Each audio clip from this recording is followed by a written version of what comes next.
Ex-friend I rejected years ago still can't accept I never want to sleep with her cause I refuse to be her backup plan. Now wants to start something again and both married. I, 35 male, am happily married with 2 children. My wife, 32 female, and I have been together for 8 years, married for 4. We were out shopping in our hometown when we ran into my ex-friend, her parents, and her children. She moved out of state over 10 years ago, and I haven't seen her since, nor have we had any contact other than Facebook happy birthday wishes. She is married with 2 kids of her own. Anyway, on to the situation. My father-in-law and her father are friendly with each other. Both are retired military and occasionally have breakfast together with their other retired friends. When we ran into each other, my ex-friend's dad congratulated my wife and me. We figured my father-in-law told him we're expecting our 3rd child. I saw my ex-friend look at my wife's belly and then act distant for the rest of the exchange, whereas she was friendly starting off. We traded pleasantries and said goodbye. My wife and I continued about our shopping. By the time we were done, I checked my phone and saw I had a Facebook message from my ex-friend. Ex-friend, it was good to see you again. Me, you too. The family looks good. Ex-friend, yours too. Would you want to grab coffee and catch up? I'm in town for a couple more days. Me, we're actually pretty busy. Otherwise, I would be down. I'm sorry. Ex-friend, I understand. Adulting, can I ask you a question? Me, sure. What's up? Ex-friend, was I just not your type? Me, what do you mean? Ex-friend, I'm asking what did I do wrong? Me, didn't respond as this was out of nowhere. Ex-friend, I pursued you for years. We were inseparable for years, and you never gave us a real chance. I loved you. Our families loved us. Our friends loved us together. You just never committed all the way to us. You wouldn't even have sex with me, and I need to know why. Was I not good enough? Could you not see yourself married to me and having a family together? I didn't respond and showed the messages to my wife. She knows of this girl and my reasoning for her growing apart, mostly because we see her family everywhere and she asked. My wife told me to be honest with her, but I'm not sure if that's right. It feels mean. I'm going to give my POV in our friendship, and I'm hoping I can get some advice on where to go from here. Basically, she and I met through friends in high school. I was very interested, but she was dating someone at a time. She ended up asking me out a month or so later, and we went on dates and kissed a few times, though we never had a conversation about being official. Hence, me calling her friend and not girlfriend. One night while riding in a car, her, who I thought was ex-boyfriend, called her and asked when she'd be over. She didn't have it on speaker but I could still hear the conversation. She told him, I can't talk right now, and he asked who she was with. She didn't tell him. He later figured it out and messaged me on Facebook asking if I knew they were still together. I apologized and said I didn't and would cut things off. I called her and she started crying, saying she didn't have the courage to tell me they were still together, but she liked me so much and was going to break up with him. I cut her off anyway. Fast forward a few more months and she reached out, and we went through the same motions. Her wanting to be with me but always having another guy messaging her that I would catch out of the corner of my eye. This lasted, embarrassingly, for years.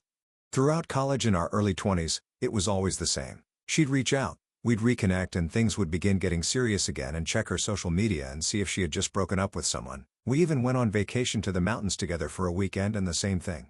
She had literally just been there a month ago with her ex. The trip with me was her idea. The worst part is both our families really did love us together. My parents were never rude to my girlfriends, but would ask me how ex-friend is doing these days. Or Snyder remarks about how her parents missed me. Heck, even my now father-in-law at one point mentioned that ex's dad brought up how he'd really thought I'd be his son one day. I confided in my friends years ago that I was always just a rebound or backup plan, and that's why I could never commit or get more physical with her. They told me to just sleep with her when she came calling and not pursue anything more. The problem was I wanted more but felt used. Anyways, every time we would plan things out where sex was more than likely on the table, I'd see a guy message her or I'd see a post on social media, and it just killed my enthusiasm. When I say that, I mean literally. It crushed my confidence every single time. One of my best friends told me I didn't have to pay attention to all that and could have just had my fun with her. It didn't mean I had to chase a relationship with her knowing I was always a rebound. That felt crappy to me. I had other girlfriends here and there, but I wanted this girl. We just clicked, you know? But it's like some sort of damn mystical being was showing me a sign every single time things were going to progress in our relationship. I just didn't want her to be getting over someone else or having someone on the back burner when we'd reconnect. Maybe that's my own insecurity, but I know how I felt, and it didn't feel good. So I slowly distanced myself. After a short amount of time passed, I met my wife. She met her husband, and our lives move on with little to no contact until the other day. I haven't responded to the message, and it's been 2 days. I was thinking of just lying and saying it's not her fault or just not responding. But my wife is insisting I tell her the whole thing. I know this is a word wall, but I'm honestly conflicted. I told my wife I was going to ask others for their opinion, and I'm considering the internet to ask my others. Now for the top advice before reading the update. Opie, she is doing exactly the same thing she always did with you. I would bet all the cash in my wallet that if you were able to look into her life, her marriage is crumbling, or her husband isn't paying enough attention to her. You're the great white whale that got away, and she is trying to test the waters to see if you're down to do the same old song and dance. Now it's even more of a challenge since you have a happy family and marriage. Don't engage with her. This sounds exactly like the same cycle you described from your young adulthood. She all but admitted to him she's down for anything. Why shoot her shot like that if she's happily married? Or it could be that she's just a cheater. My worry is that despite it being pretty transparent why things never went anywhere, she's still framing it as if it's some mystery or she wasn't good enough or whatever a decade later. This isn't about closure. This is just her being insecure. And realistically, that was probably always it. Leading on multiple guys at all times? That's what people who live for validation and a sense of control do. She was never able to earnestly pursue you. She had to have other things going on. And the fact that she can't admit that is a big all-red flag in my eyes. I don't think it is worth getting dragged into her games again. You know how after every breakup, she'd limp over to you for a sprinkle of good vibes and a distraction? This is still that, just in a different form. This is still coming back to you for that validation. And if you are honest with her, what even comes of that? She just acts more sad that she messed it up. And suddenly, you start seeing her coincidentally everywhere as she slowly tries to win you back or whatever. This was already a pretty gross play as is, so in my eyes, you ought to just deflect. It never really worked out. It is what it is. We both met people, and that was obviously for the best. Don't take it personally. I hope with that, you have some closure as I won't be talking about it further. I've told friends exactly that. We just weren't compatible, which they find hard to believe since we shared so many interests, hobbies, pet peeves, etc. I will add that I was always the one to pull away whenever I saw the aforementioned signs, nor did she try to establish a relationship with me when I was seeing other people. Other than the first interaction with her high school boyfriend, she's always been single when reconnecting. Maybe freshly single, but single nonetheless. So I can't call her disrespectful. Maybe she had other parties interested in her as well, but she didn't know my situation until we reconnected again. Who knows? All I know is it was at least the 3 times we started seeing each other again, and I'd see a man's name come up in a text and she'd get a huge smile on her face. That was more than enough for me to start distancing myself again. Now for the update. Thank you everyone for the responses. I decided to listen to the majority and responded to ex-friend Amy. The response was well received, and we chatted the rest of the week and met up on the weekend before Easter. The short of it is we're both leaving our partners. Amy and I are gonna try this relationship again now that we've completely opened up to each other about our true feelings. Thank you all for the encouragement to do this. Couldn't have done it without you. April Fools? I would never. The real update is pretty anticlimactic, unfortunately. I ended up just never responding to Amy. It had already been 5 days by the time I read through every response and decided to just let it go. My wife was fine with that, but told me to block her if she messages again. We did a couple of Easter egg hunts with different family members yesterday, including at my father-in-law's. They have a decent-sized property and host quite a few people, so I wasn't surprised to see non-family members. I was, however, surprised when Amy's parents were there with her children. After all the adults scattered and hid the eggs so the kids started their search, Amy's dad came over to chat with me. Nothing out of the ordinary, and we talked for a few minutes.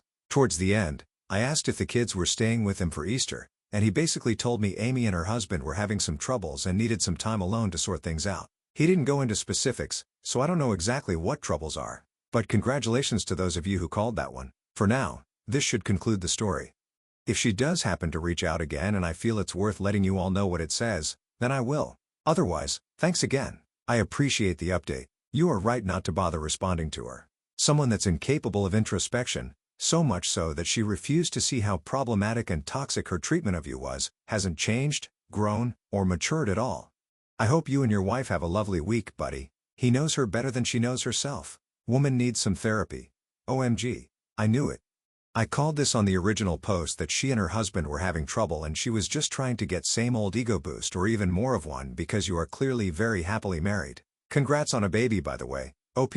You win the Reddit Gold Star of the Month for handling this like a hero. You're an excellent husband, and your wife is an awesome teammate/badass herself. Good job. OP. She clearly just needed some attention. And even though you were married, had moved on and she'd be a homewrecker. She didn't care. Even asking, "Why don't you want me?" Whoa. After 10 freaking years is obviously fishing for compliments and an ego boost, especially since she was the reason you never worked out. Gah, maddening. You did the right thing 100%. Thank you. I noticed on the original post, you talked about it possibly being competitive. My wife said the same based on her reaction to the pregnancy news, either competitive or possibly fertility issues after 2 children. To be honest, she's put a lot more thought into reasoning than I have. Kinda wish you'd told her since I'd like to see her reaction. But it sounds like she wouldn't give you a real answer anyway. As I read her responses to my first post, I took into consideration that I'm sure a lot of people wanted me to respond because it would mean more juicy drama for them to read. That is the opposite of what I wanted in my life. Last story. My boyfriend's best friend's wife got beat up on Christmas Eve, and it's all unintentionally my fault. My boyfriend, Patrick, 44 male, and I 39 female have been together for a year. He has a childhood best friend, Michael, and Michael's wife, Jessica. I know that in the past, my boyfriend was involved in a threesome with them and also slept with Jessica separately. While I didn't hold this against him as it was his past, I couldn't shake the feeling of distrust when they were alone together. I was aware that Michael and Jessica's marriage was rocky, but no one shared the full extent of their problems with me. Recently, Michael went into rehab for alcoholism and Jessica decided to divorce him and move out. Patrick offered to help Jessica move. And at first, I thought it was admirable and fully supported him until he turned off his phone for 15 hours, stayed at her house for 2 nights, and acted strange when I tried to call. I got upset, but we made up and life went on. The following weekend, Patrick helped Jessica again and there were no issues. On Friday of third weekend, I hadn't heard from him all day because we were both busy. He was helping Jessica and I was at work. That evening, I called to check in before bed, but when he answered, he was drunk and they were watching a movie together.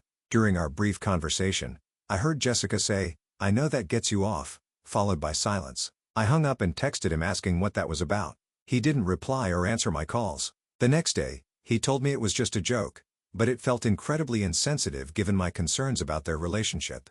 I felt disrespected and suspicious. The following night, both Patrick and I were drunk and we had a massive argument. Jessica got on the phone to try to defuse the situation and admitted she made a comment to provoke me. I spoke to her briefly, calmed down, and went to bed.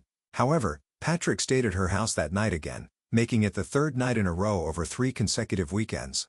Feeling hurt and betrayed, I impulsively messaged Michael to tell him what had been going on. Realizing it was a mistake, I unsent the message almost immediately as I didn't want to involve myself in their issues. This morning, Patrick was furious. Apparently, Michael still received the unsent message notification and had just gotten out of rehab. I reached out to Michael to explain, telling him I was upset over Patrick's behavior and that I'd been crying for days. I also admitted I wasn't sure if my relationship with Patrick was even worth it anymore. Michael replied with, "I can agree with that, and I didn't think much of it at a time." Fast forward to Christmas Eve dinner with my family. I got multiple angry texts and calls from Patrick. When I finally picked up, he was livid. Michael had driven to Jessica's house, assaulted her, and then kidnapped her. Later, he went to Patrick's house and threw Jessica's belongings into his yard. Patrick accused me of ruining Christmas for everyone. I feel absolutely terrible. If I had known Michael would do that, I would never have involved myself. As a survivor of DV, this has been especially gut-wrenching. I never intended for this to happen, and the guilt is eating me alive. After hearing Patrick's side of things, I don't even think he cheated. I've likely destroyed the best relationship I've ever had. But worse, I inadvertently caused a woman to be hurt. Patrick keeps calling me a terrible person, telling me I've ruined his life, Jessica's life, and everyone's holiday. I don't know what to do. I've struggled with alcoholism myself, and after everything that happened this weekend, I was determined to get sober. But on my way home from my mom's, I ended up buying a bottle of liquor. I feel like the worst person in the world. I honestly thought Michael had a right to know what was going on if I were in his position, but I had no idea it would escalate like this. No one ever told me he was abusive. I just wish I could take it all back. Now for the comments. Block all of them. Get sober. Stop dating cheating losers. Get your life together. Your boyfriend was definitely cheating on you.